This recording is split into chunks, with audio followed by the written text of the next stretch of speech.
see there's a danger in becoming what I never thought I'd be. Some days a diamond, some days a stone,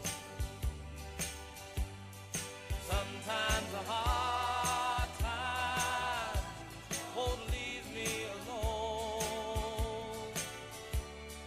Sometimes a cold wind blows a chill in my bones. Some days a diamond, some days a stone.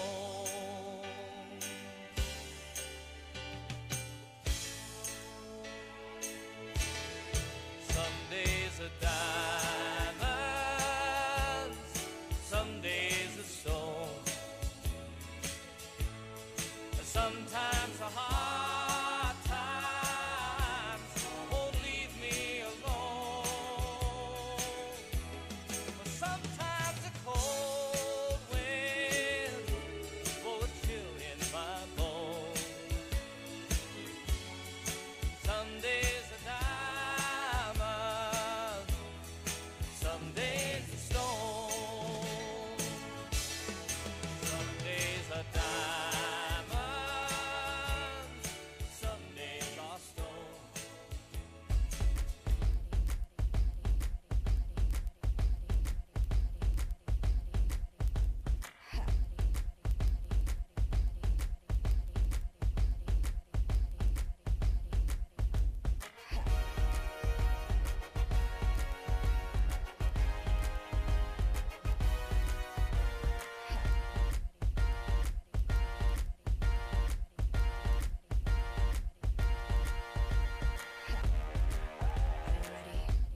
they're still behind a tree there.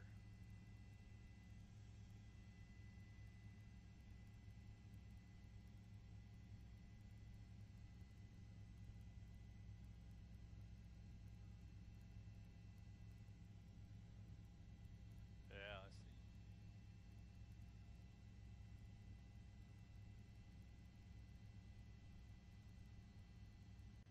Yeah, they're right there behind the trees. Kind of still in the same spot, northeast 30th.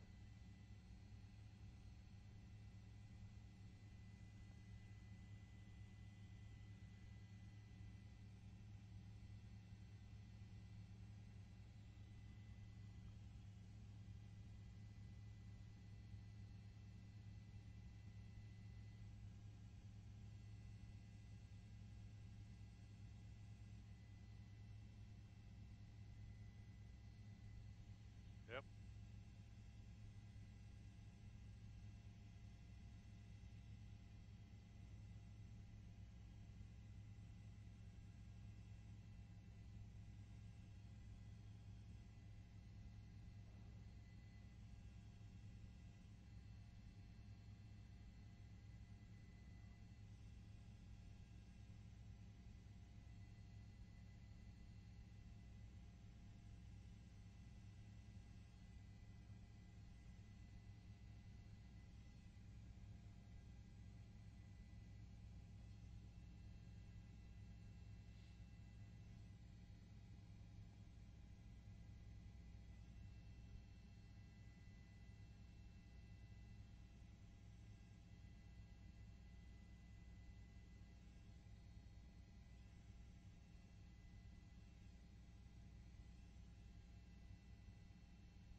Yeah, I'm here.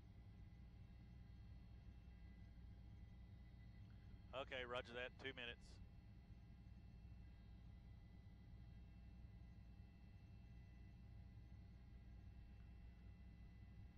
Yeah, we're 2 minutes away, so you can get a shot of that.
Good morning. Boy, I tell you what, buses and more buses just keep coming in here and dropping off more teachers. They pretty much now, we're hovering south of the Capitol. You're looking at the south end. You see the large group there in the center. But the line now is pretty much solid all the way around the Capitol, going from the right to the left. So if we zoom in here and kind of follow them around, it is a complete solid line now all the way around the Capitol complex back to the group in the front right there. So again, the buses just keep rolling in, keep dropping off more teachers. It's quite a sight from up here in the air to see just how many teachers are supporting this. Jim Goddard reporting live from Bob Mills, Scotty's 9, back to you.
Well, that's all right.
on Northeast 21st, not 23rd.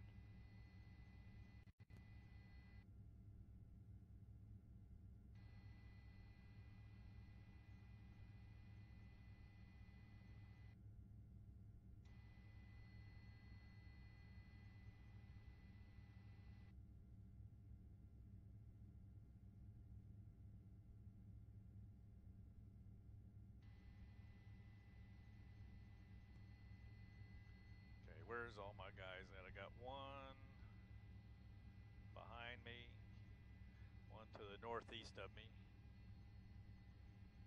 Yeah. Four's right behind me.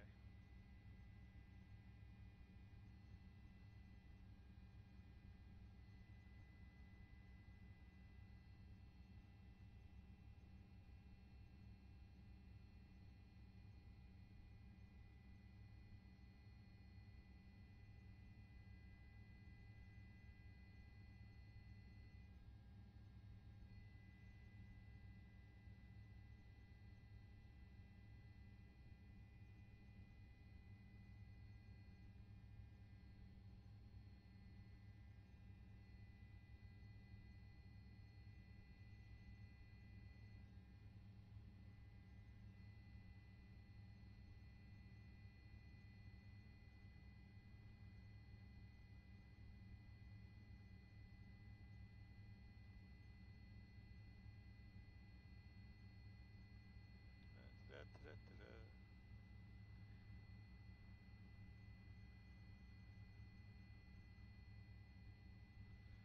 That's going to be an easy slide for you to the right there to pick the group up.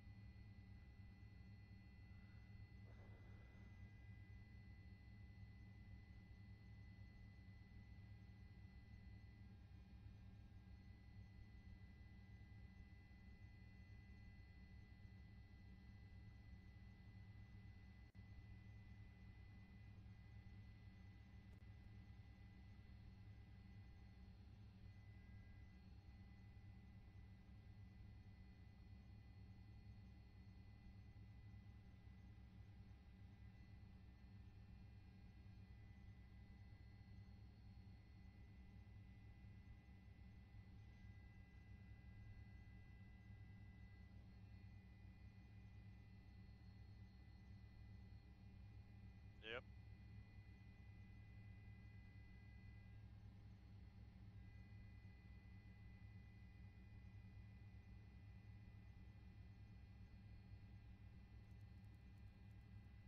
Yeah, I am too.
I think it's right there at the top of your shot, Rich. Yeah, I think it's.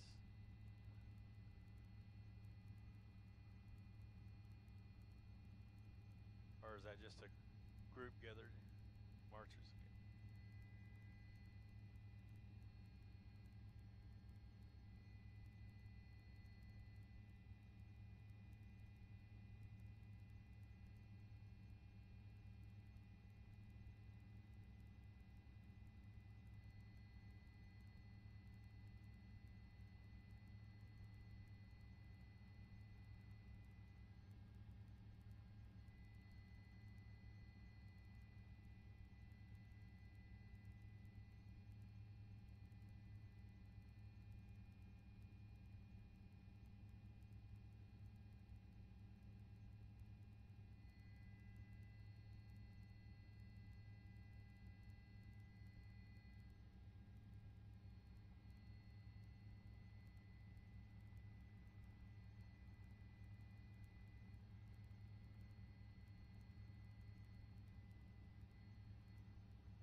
They're just almost there.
Say there's a drone down there, man, above those people somewhere, Rich. Over the group marching into the, yeah.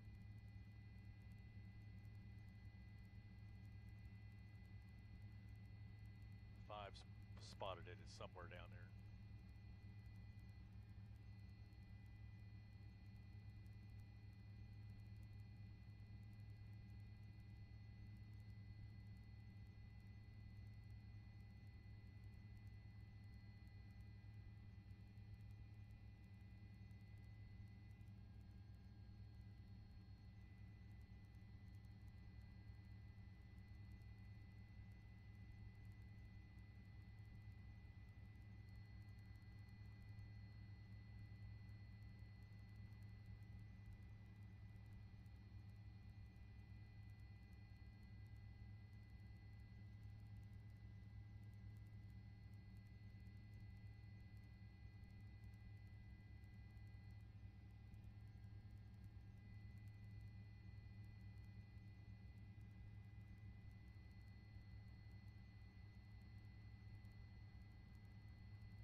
Trouble is, all them poor teachers have been around the Capitol. They're not going to get to hear any of it. Hopefully they got speakers set up out on the north side where they can hear them, but I really don't think you can cram any more people in there until you go back in the parking lots.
Hey, I just saw something, Rich. Get that tight. Move over to your right, wide, to the neighborhood, to the east of the Capitol.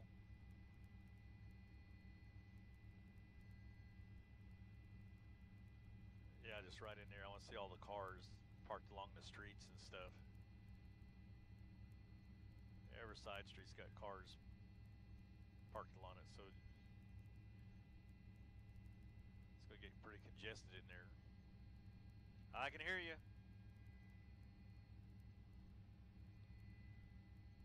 Two and a half minutes, Roger.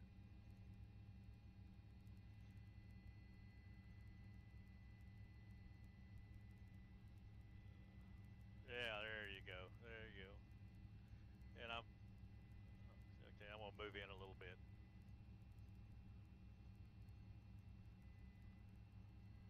Yeah, that'd be the west side you're looking at right there.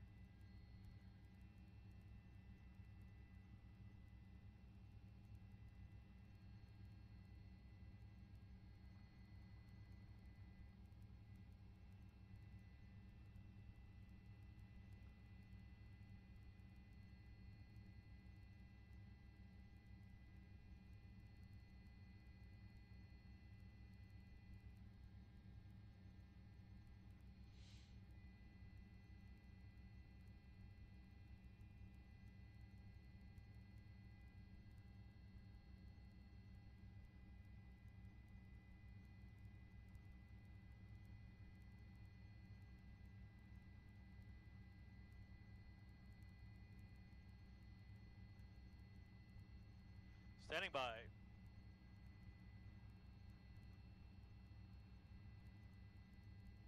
Okay.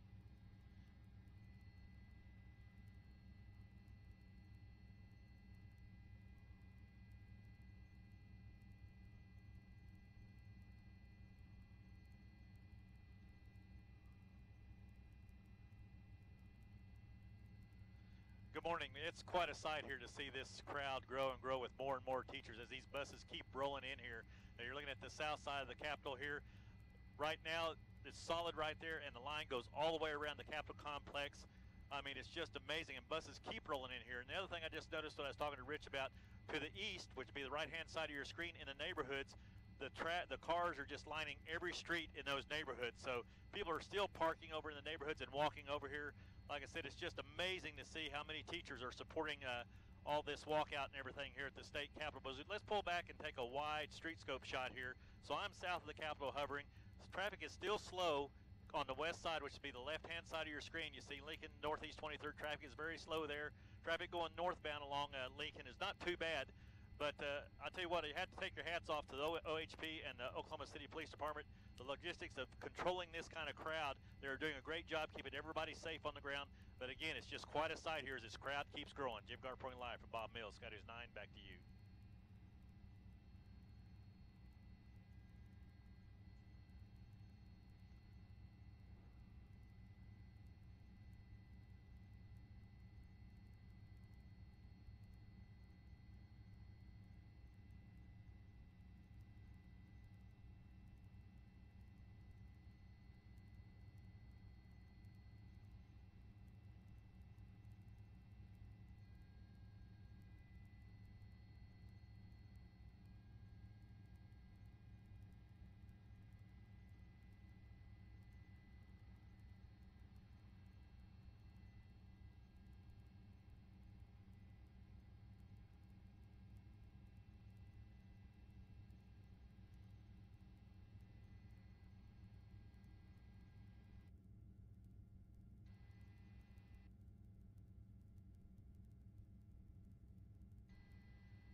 actually inside the Capitol right now where a lot of folks have gathered. Emery?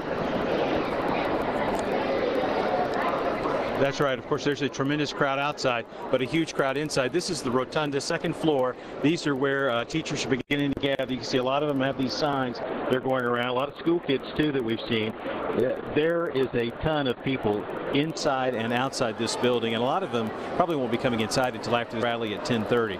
But a tremendous show of support for Oklahoma teachers today, and these are folks that are all trying to see lawmakers. We've seen long lines outside the hallways leading to lawmakers' offices, so they'll be getting plenty of lobbying today. Of course, we're going to follow along with some and see what kind of progress they're able to make today. Leanne, back to you. Yeah, Emery, let me ask you quickly, have you seen any lawmakers since you've been there at the Capitol? I have not seen a lawmaker yet, but they are in their offices. That's a good place for folks to find them, and there are lines waiting outside these lawmakers' offices to get in to see them. Emery, I know that here in about 15 minutes or so, there are supposed to be scheduled speakers outside there in front of the Capitol steps. Inside, though, is this primarily people that are anticipating these face-to-face discussions with their lawmakers? I think a lot of people are hoping that they'll get that chance, and some are trying to make appointments, but of course there's so many people here they'll never be able to all get in to see their lawmakers. The building is surrounded, the circulation of picketers are outside going literally around the building, and then there's long lines at the security checkpoints to get in here, and I don't know how many thousands of people are in here. This is just a small sampling of them. Of course, there's all these different floors that are just as crowded as this, and we're expecting the real crowd to surge in after the rally.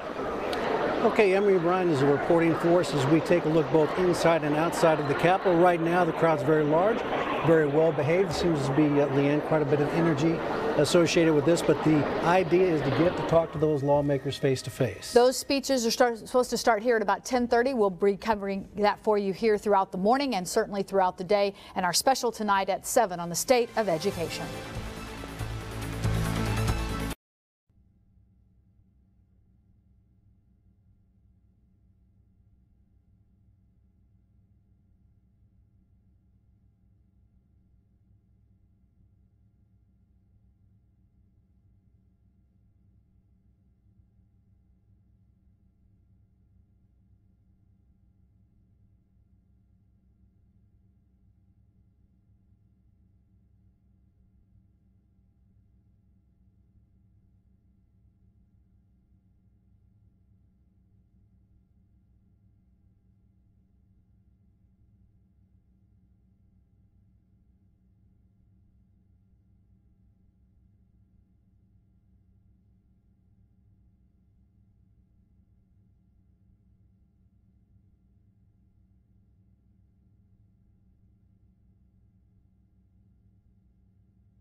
Go ahead, Ben. I got you.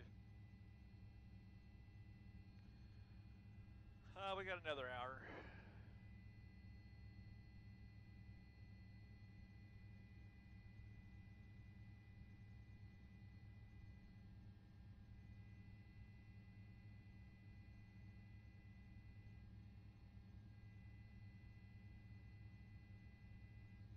Yeah, roger that.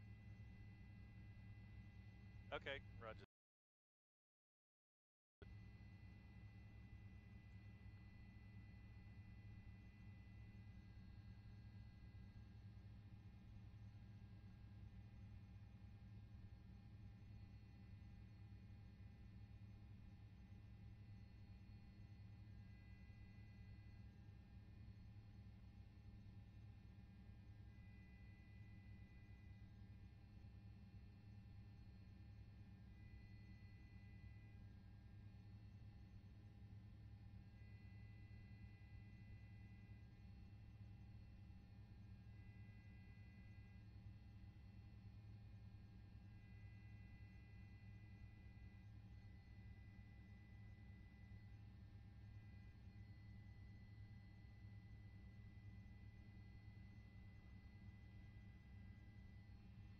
Yep.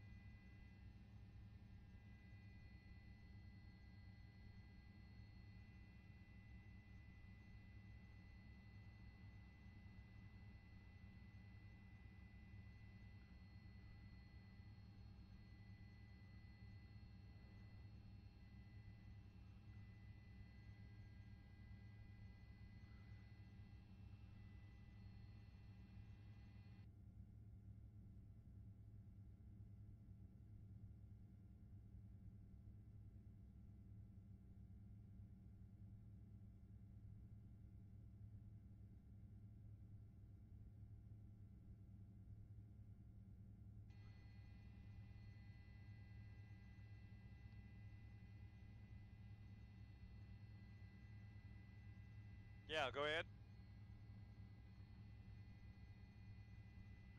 Yeah, roger that.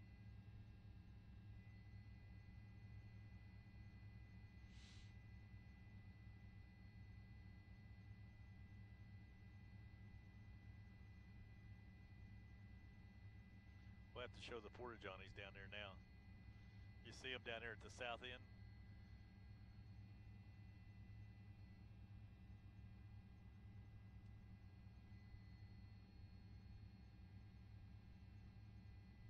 Anybody?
I know now it's getting where they can't even.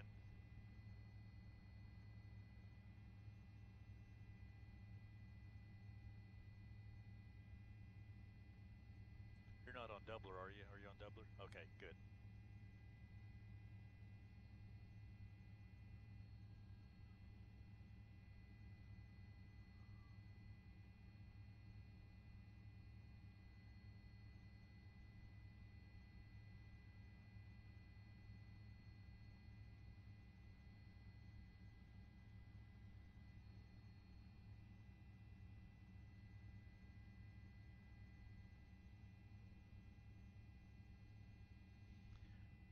good morning. Boy, it just keeps growing out here. We want to give you kind of an overview of what's happening here. You're looking at the buses right now. They've had to kind of rearrange what they're doing to drop people off because it's getting so crowded out here.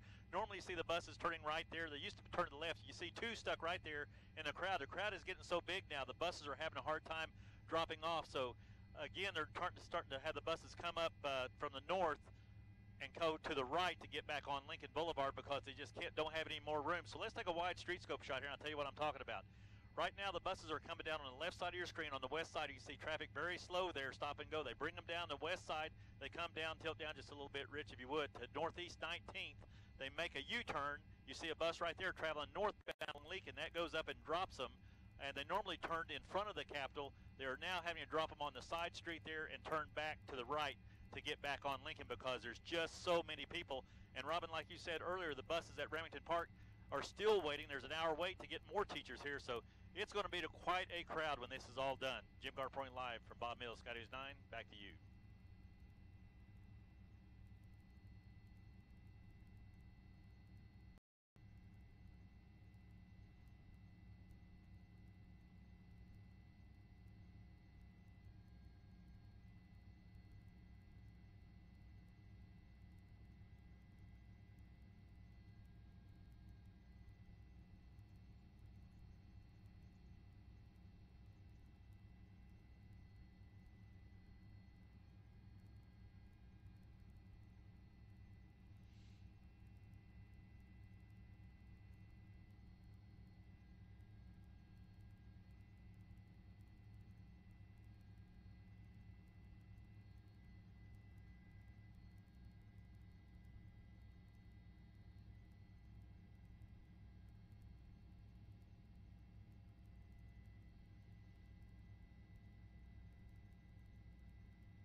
what now?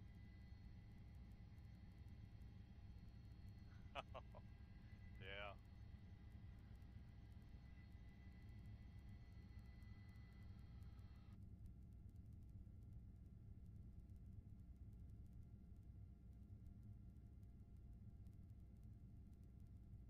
Well, you know, this is a pretty historic event, man.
Will anyone who's taught knows that this is the last profession anyone who is truly greedy, selfish, or lazy would choose. In fact, you all do what most can't or won't do.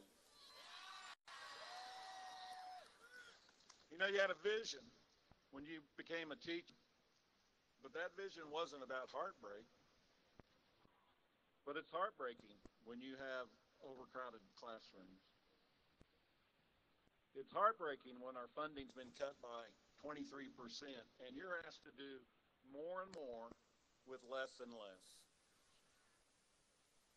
It's heartbreaking when a teacher tells me that the textbook she uses is older than she is. And it's heartbreaking when our kids have to sit on the floor because there aren't enough desks or chairs. You know, this is America, the great state of Oklahoma. What happened? I know what's happened today. We're at the people's house. It's our house. It's our house. Whose house is this? Whose house? Whose house? We've got a lot more to do at our house. Higher salaries for teachers, school staff, state employees. We got that. Got a tax plan to pay for them, $50 million more for education. We didn't think a month ago probably that was possible. But you stood your ground, and many lawmakers did the right thing and stood up for children and put party politics aside, and we thank them for that. This bill's just a beginning, though. The first situation we need action on is for the legislature to start doing what it takes to realize the promise and progress of that bill. The legislation does provide more funding, as I said. But it's a great beginning. If this were just just about salaries and GPT, we'd probably be back in the classroom. The legislature has to take more steps. First, we need them to put significant funding behind this bill. We need an assurance that that's going to happen. Not some empty promise, but a real commitment from leadership. We need legislators to have their own skin in this game. So that clear and specific commitment to address the funding issues around this legislation will be taken care of and correct the decade of education cuts. You know, our support people need that bill signed to give them a raise. We couldn't do our job without our support people. And every child looks to a support worker every day for some kind of help. Leave them behind. You're welcome. So it's not the end. Our teachers, we've raised their voices. They did the right thing, but we're looking for those assurances. So these are some steps that they could take to fix this problem. And then we teachers will keep on with this fight because our state has a long way to go, doesn't it? You know, education should be job one in Oklahoma. It should be job one in that house. Whose house is this? Whose house? You better believe it. So we're putting our legislators on notice. We will be at the Capitol talking to our legislators about this. We will be in our communities knocking on doors talking about this. We will be in the media talking our truth about this. And we will be in the voting booth in November voting about this. It's not going to be easy, but we can do better. Oklahoma can do better. We can do better for our kids. We're not a 49th place state, are we? So from this day forward, no backsliding on Oklahoma's commitment to children. We just won't allow backsliders in our house. Whose house is it? Whose house? Not their house, but that's right. Welcome to Oklahoma City, everybody.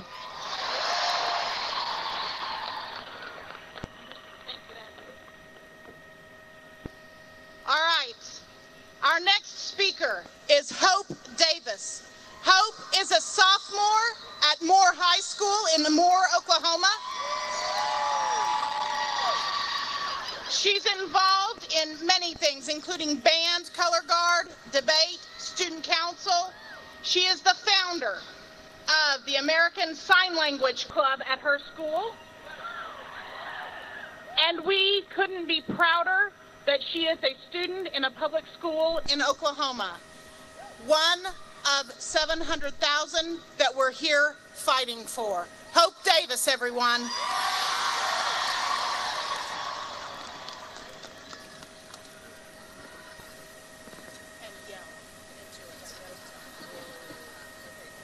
I'm a little short. Hi.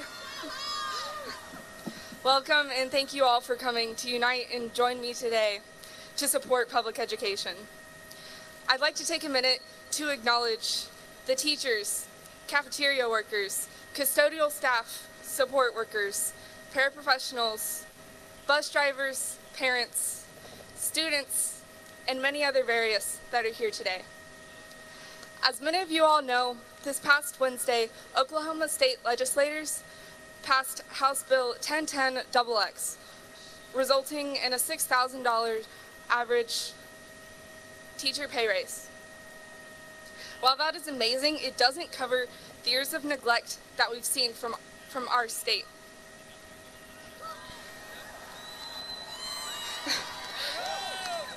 Many people refer to this bill as a historic moment in Oklahoma history. Many fail to recognize that funding education should not be historical.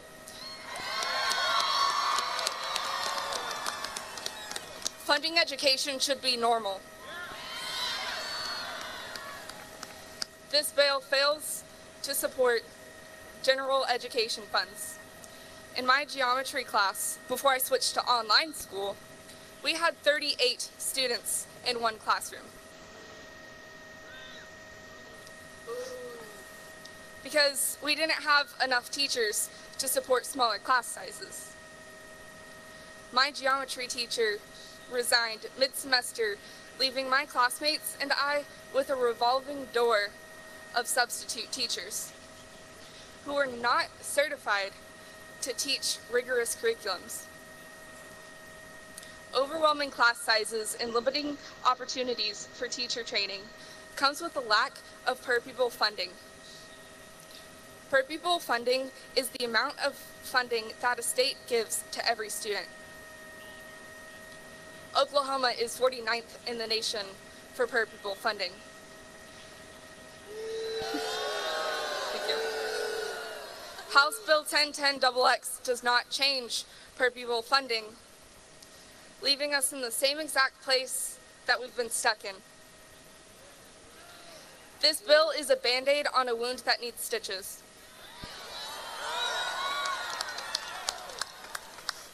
Recently, I moved here from Texas.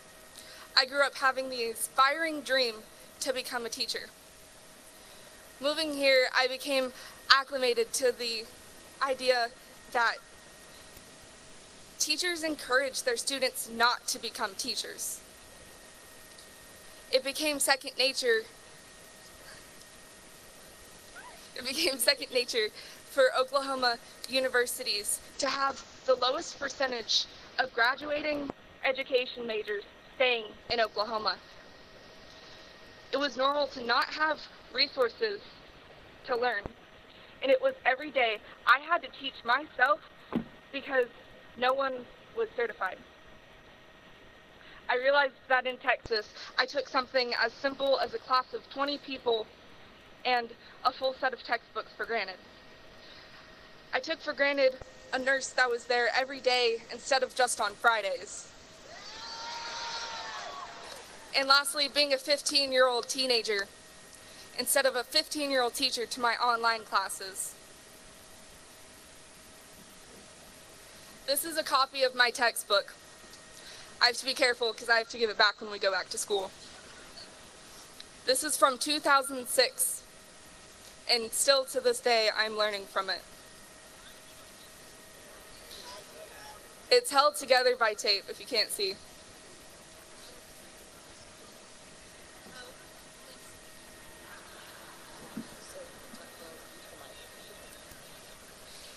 These are the materials that the state has given me and expected I learn from. The partially funded education House Bill 1010XX provides results in half-class copies of textbooks. You cannot shortchange the future of our students.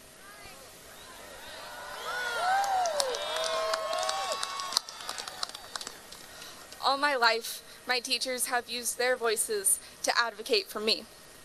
With legislators' refusal to hear their voices, I stand here today to use my voice.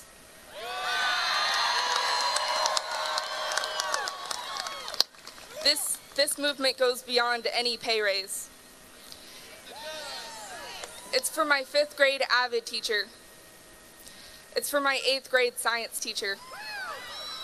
It's for my 9th grade English teacher, my 10th grade physics teacher, my 10th grade history teacher, and my 10th grade English teacher.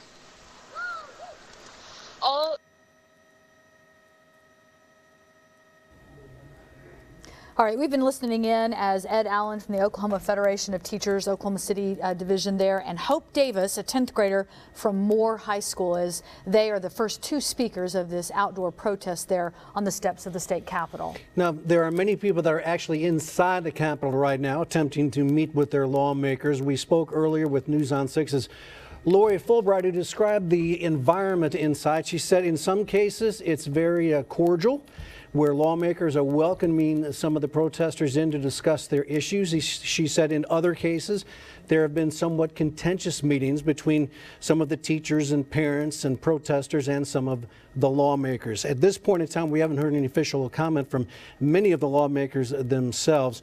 Earlier this morning on News on 6 in the morning, we did speak with Alicia Priest, who said that if they do not get what they came here to seek, Leanne, that this walkout would continue tomorrow as well. Now, some of these teachers have bussed in from really all over the state, and we understand that a lot of them are parking at Remington Park there and then being bussed from that location over to the Capitol.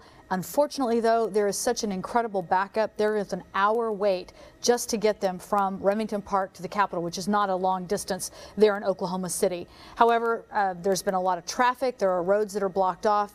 So there may be even more people that have not had access to the campus there to be able to get close enough to hear those speakers this afternoon. And if you're just joining us right now, again, as Leanne mentioned, Ed Allen, he is with the Oklahoma City Teachers Union, the federation there, and he began by thanking, which is something Governor Fallin had asked, that the teachers come to the Capitol to thank them. Well, he did that. He thanked them for what they've done thus far, but said it's only a beginning and that there is still much work to be done, that the spending per pupil in Oklahoma remains one of the very lowest in the entire country. And until that changes, he says, the time for backsliders, as we refer to lawmakers, there's no time for backsliding when it comes to the lawmakers. And he said, we will be heard today, and we will be heard at the ballot box in the elections still to come. And Leanne, as you mentioned, you see the buses are still arriving. They've been backed up there for a while. Right, and you know, they mentioned earlier too that yes, the pay raise was welcome news. However, they're looking at correcting decades of cuts. You know, this has been an ongoing issue that has continued for years, and now this initial bill and the governor signing into law was a good first step. They are wanting to see significant funding for education long term. What's going to happen year 2, year 3, year 5? And they're asking that these lawmakers give assurances. I thought it was very interesting, Ed Allen saying that obviously they would be there. They would be going back to their communities to make sure that message was heard. They would be speaking to people in the community, and they would be speaking in November at the ballot box. And if you just joined us, the second speaker today, somewhat remarkably, just a sophomore in high school. She attends Moore High School. 15-year-old Hope Davis, who at one point held up a textbook she said that she had been using since 2006, and basically she said she had to hold together, I guess, with duct tape. Yeah. We have Dave Davis. He actually traveled down on the bus with a group of Tulsa Public School teachers and our superintendent, Dr. Deborah Gist. And I believe, you know, there's a ton of people down there on cell phones and cell service. So we're going to try to access Dave right at this time. Dave, tell us what you're seeing and where you are.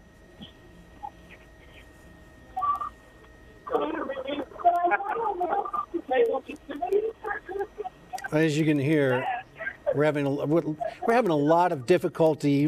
You find this in stadiums and so forth, where thousands are gathered and they're all on their phones and they're all wanting to talk to people or go live or simply record the moment for historical purposes. So cell phone, availability is obviously a little bit tough for us right now. We tried to grab Dave earlier. He actually drove down on the Tulsa Public School bus, and he's with the superintendent, Deborah Gist, who said, again, taking a very positive attitude, Leanne, about this, but admitting that what was done last week was simply step one. One of the big contentions about that bill, there was money taken out of it at the last minute. There was about $50 million that was going to be used in a hotel motel tax that got taken out. That is one thing that would have gone strictly to education funding, and it's not part of that bill, and these protesters don't like that. Absolutely. All right, I think we're going to go back to the podium and see if we can listen in as these assigned speakers have been chosen to present this morning there. There's a crisis, then the educators that know their names. You know that if a tornado hits, if a hurricane hits, fire, flood, we are there for our students. This is not an act of God. This is man-made, this crisis, and it is shameful. We've been sounding the alarm. We've been doing what good citizens are supposed to do. We talk to our legislators, we write, we call, we invite them to come into our schools and see what the results of their underfunding has meant to real school children.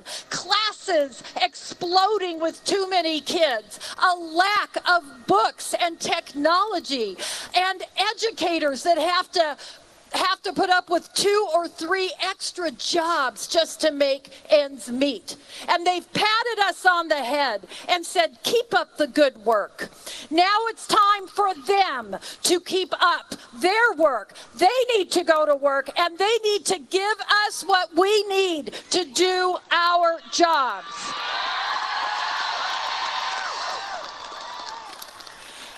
And there's a lot of us that showed up here today, but we're not all educators. There are parents and grandparents, business community members, the faith community is here. We have people who advocate for families and children.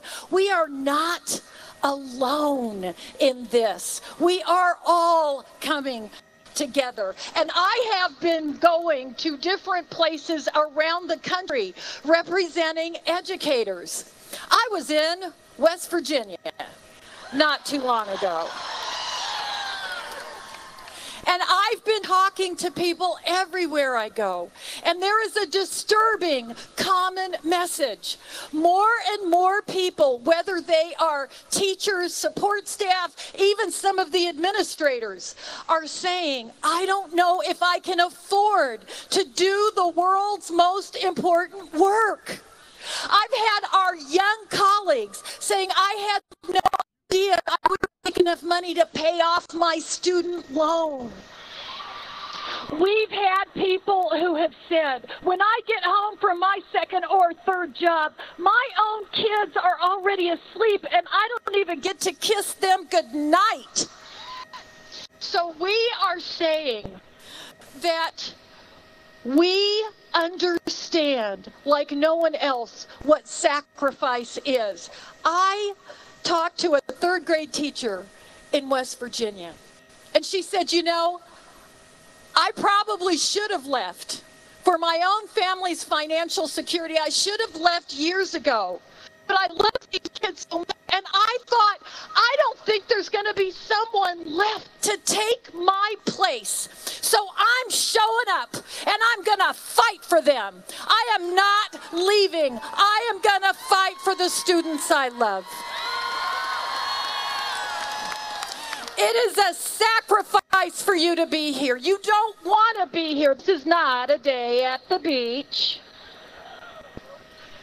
You shouldn't have to be here asking the people in here to do their jobs. And I know there's a whole lot of people that don't want you to be here. They would rather you be quiet and just put up with it a little bit longer and a little bit longer and a little bit longer. They want you to know your place. And we do know our place. It is a place of honor. It is a place of courage. It is a place of power to open a child's mind. You are part of a movement that cannot be stopped. And we will not be moved from this movement. We shall not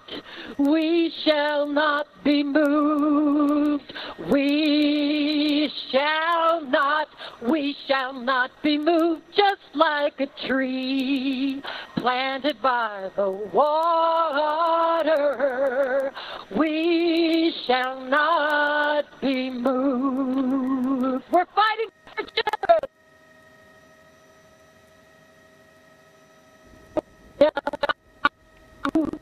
We're fighting for our children, and we shall not be moved. Okay, we're not exactly sure who that is speaking now, but obviously that is someone with a whole lot of passion. Again, some of the folks have taken sort of a positive, let's sit down and discuss, and some teachers, and we don't know who that was exactly, but some are taking a more contentious attitude of, we want some change, and we're not leaving until we get it. And that seemed to be the tone of that speaker. Us against them, and them being the lawmakers. All right, Lori Fulbright is down in Oklahoma City as well. I believe we can bring her in now. Lori, what are you seeing?